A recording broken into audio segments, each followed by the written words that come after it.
the update on the Aaron Rodgers situation and what you see in the near future on the Aaron Rodgers situation. Yeah, really no updates. Again, I think like I was talking earlier, haven't had the conversations that we need to have yet. So really no update.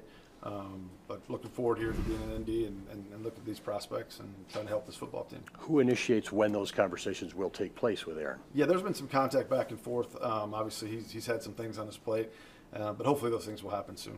Do you want him back as the quarterback of the Packers? Yeah, I think those discussions have to happen and making sure that it's the right fit. But obviously, we know the kind of player that Aaron is, and once we had those conversations, we'll be able to move forward. We'll have more to say. You sat down with Aaron at the end of the season. I mean, what was that talk like after the last? It was a great conversation. It was really just about the season and kind of the things that happened that went right, went wrong, and just more about the season than it was anything moving forward. After the season, when you had your press conference, I think it was 18. The first 18 questions were about Aaron or the quarterback position. Today, I think it's 22 with these folks, and here we are talking about the same thing.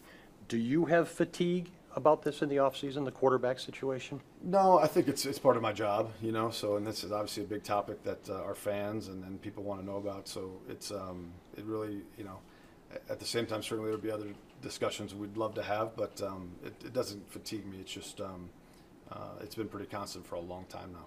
As you go through the calculus of this decision, the two factors of last season being disappointing and Jordan being, as in your words, ready to play, how much do those two things weigh into your decision making? I think everything's a part of it, I think we're constantly evaluating where we are as a football team and what's best for the Green Bay Packers. I mean, those are daily conversations. So, again, we'll move forward and have conversations as we go, and there'll be a point, obviously, here soon where we're going to have to make some decisions and move forward. Is Jordan, go ahead. How does the waiting on the decision from Aaron, how does it affect your process and kind of maybe delay you, and how do you kind of rationalize that? It's really, we're going forward as usual. We've gone through our free agency meetings or our draft process. So we're continuing to move forward, evaluating and getting ready to build, this football team. And so really, I don't think it's really any different than any other year. Is this a hypothetical, or is Jordan Love ready to be an NFL starting quarterback? Yeah, I think he's ready to play, and I think he's ready to be an NFL starting quarterback. He's worked really hard. He's shown a lot of progression. I know he's really eager to have that, and I think that's the next step in his progression is to play. Do you have, like, on your legal pad, two scenarios? One, that Aaron's back, and then we keep these guys, or one, he's not, we make different decisions? No, I don't think so. I think, obviously, he's a big part. If he comes back, he's a big part of what we're doing. But at the same time, I don't think that will really change the roster much. Do you get into speculation or conjecture about just even his desire to keep playing? So many people do. How do you just accept that or process that? I really take our conversations and what he gives me, from him, as I don't really try to speculate too much. I know it's a big topic out there, but for me, it's when we have our discussions, I kind of take that for what it is and don't go too far beyond that. With Matt and the coaching staff not here, how is it different? I think really I was touching on it earlier. I think the biggest thing is just the informal interviews. Everything else pretty much remains the same. Our coaches handled a lot of the informal interviews down in when it's kind of a pit area where all the teams are together. We have 45 formal interviews that stay the same, but the informal interviews is what the assistant coaches really handled. They will do those by Zoom now, and our scouting staff has been down in the informal area meeting with players. So in some ways, we're actually able to accomplish more, touch points with these players. It's different, but it's something we've talked about a little bit since 2020 when COVID was here. We really didn't have the same structure. You haven't come off many losing seasons in your time with the Green Bay Packers. What is it like to do that, and how quickly do you switch to, all right, we're moving ahead? Yeah, I think regardless of the outcome of the season, we switched pretty quick into moving forward. Certainly last season was frustrating. It wasn't what we all anticipated or wanted. But every year, no matter the outcome, we move pretty quickly into the next season and moving forward. How active can you be in free agency? I think we're going to go through our normal process. Our resources aren't like some other teams, but we do feel that if there's areas to improve our team and opportunities arise, we'll be ready.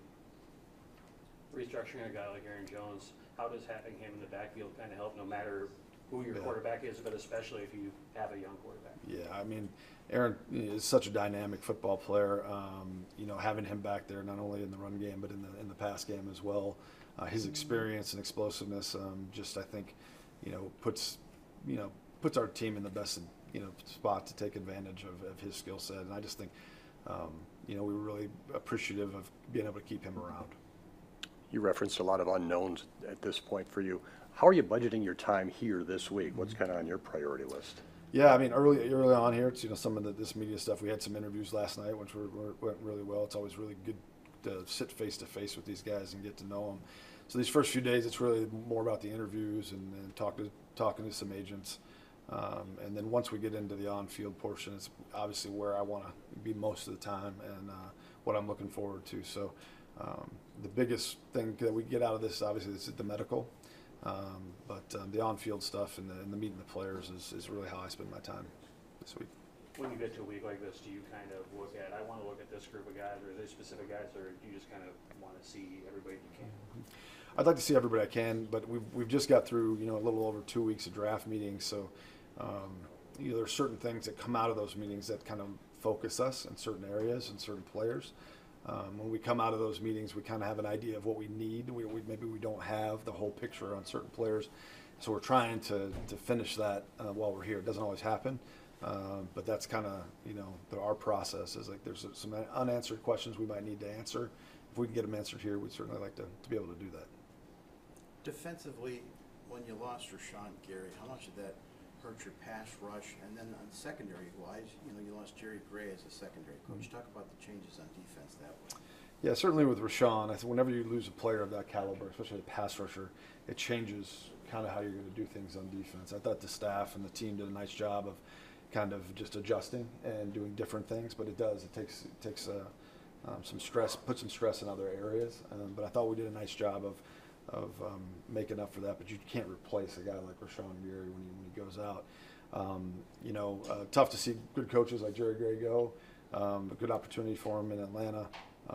But really confident in our staff and Matt and how he goes about that to replace that. And sometimes when you get new blood and new ideas and different people in the building, that can be a positive too. A couple more guys. Brian, aside from the quarterback position, whoever is your starting quarterback, who are the leaders on this team? Do you look at some of those guys, and who would they be in that group? Yeah, I think every year there's opportunity for leaders to emerge. And I think we have some young players that are really stepping into that. Offensively, you got guys like Elton Jenkins, stepping into that role. Aaron Jones has been a leader for us, but I think that'll grow as this year comes around. So there's always opportunities. Defensively, Jair Alexander, I think, is a guy that now he's kind of into that second contract and he's a veteran player, and I think there's opportunity for him to grow as a leader. Devondre Campbell and Coy Walker, those two inside backers, that's always an important part for those guys to lead. So Kenny Clark as well. So I think there's opportunities. Every year's a different year, and new leaders step up. It's exceptionally important. And I think Matt and his staff do a really good job of kind of fostering an environment for those guys to step up.